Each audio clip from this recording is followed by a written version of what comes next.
Probablemente todos los fantasmas sabían que Duguban era un vampiro. No le tenían miedo, pero le dejaban paso cuando él salía de su tumba, a la hora precisa de medianoche, y entraba al antiguo castillo en procura de su alimento favorito. El rostro de Duguban no era agradable. La mucha sangre bebida desde su muerte aparente, en el año 1060, a manos de un niño, nuevo David armado de una honda puñal, había infiltrado en su opaca piel la coloración blanda de las maderas que han estado mucho tiempo debajo del agua.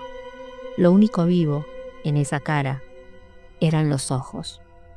Ojos fijos en la figura de Lady Vanda, dormida como un bebé en el lecho que no conocía más que su liviano cuerpo. Duguban caminaba sin hacer ruido. La mezcla de vida y muerte que informaba su corazón se resolvía en cualidades inhumanas. Vestido de azul oscuro, acompañado siempre por un silencioso séquito de perfumes rancios, el vampiro paseaba por las galerías del castillo, buscando vivos depósitos de sangre. La industria frigorífica lo hubiera indignado. Lady Vanda, dormida, con una mano ante los ojos, como en una premonición de peligro, semejaba un bibelot repentinamente tibio y también un césped propicio, o una cariátide. Loable costumbre de Duguban era la de no pensar nunca antes de la acción. En la estancia y junto al lecho, desnudando con levísima carcomida mano el cuerpo de la rítmica escultura, la sed de sangre principió a ceder. Que los vampiros se enamoren es cosa que en la leyenda permanece oculta. Si él lo hubiese meditado, su condición tradicional lo habría detenido quizá al borde del amor, limitándolo a la sangre, higiénica y vital. Mas Lady Vanda no era para él una mera víctima destinada a una serie de colaciones. La belleza irrumpía de su figura ausente, batallando, en el justo medio del espacio que separaba ambos cuerpos, con el hambre. Sin tiempo de sentirse perplejo, ingresó Duguban al amor con voracidad estrepitosa. El atroz despertar de Lady Vanda se retrasó en un segundo sus posibilidades de defensa, y el falso sueño del desmayo hubo de entregarla, blanca luz en la noche, al amante. Cierto que, de madrugada, y antes de marcharse, el vampiro no pudo con su vocación, e hizo una pequeña sangría en el hombro de la desvanecida castellana. Más tarde, al pensar en aquello, Duguban sostuvo para sí que las sangrías resultaban muy recomendables para los desmayados. Como en todos los seres, su pensamiento era menos noble que el acto simple. En el castillo hubo congreso de médicos y peritajes poco agradables, y sesiones conjuratorias y anatemas, y además una enfermera inglesa que se llamaba Miss Wilkinson y bebía ginebra con una naturalidad emocionante. Lady Vanda estuvo largo tiempo entre la vida y la muerte. La hipótesis de una pesadilla demasiado crista quedó abatida ante determinadas comprobaciones oculares, y además, cuando transcurrió un lapso razonable, la dama tuvo la certeza de que estaba encinta. Puertas cerradas con llave habían detenido las tentativas de Duguban. El vampiro tenía que alimentarse de niños, de ovejas, hasta de horror, cerdos. Pero toda la sangre le parecía agua al lado de aquella de Lady Vanda. Una simple asociación, de la cual no lo libraba su carácter de vampiro, exaltaba en su recuerdo el sabor de la sangre donde había nadado, goloso, el pez de su lengua. Inflexible su tumba en el paisaje diurno, érale preciso aguardar el canto del gallo para botar, desencajado, loco de hambre.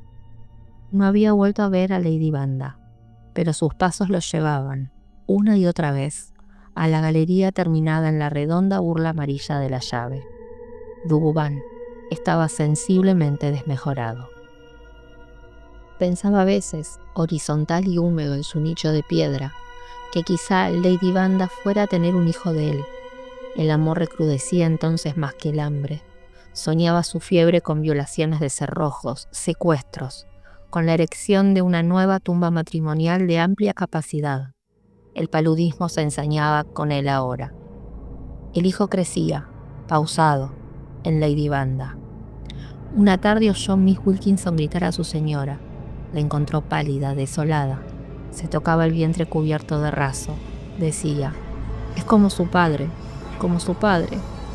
Dugubán, a punto de morir la muerte de los vampiros, cosa que lo aterraba con razones comprensibles, tenía aún la débil esperanza de que su hijo, poseedor acaso de sus mismas cualidades de sagacidad y destreza, se ingeniara para traerle algún día a su madre. Lady Banda estaba día a día más blanca, más aérea. Los médicos maldecían, los tónicos cejaban, y ella, repitiendo siempre: «Es como su padre, como su padre». Miss Wilkinson llegó a la conclusión de que el pequeño vampiro estaba desangrando a la madre con la más refinada de las crueldades. Cuando los médicos se enteraron, hablóse de un aborto harto justificable, pero Lady Banda se negó, volviendo la cabeza como un osito de felpa, acariciando con la diestra su vientre de raso. «Es como su padre», dijo, «como su padre».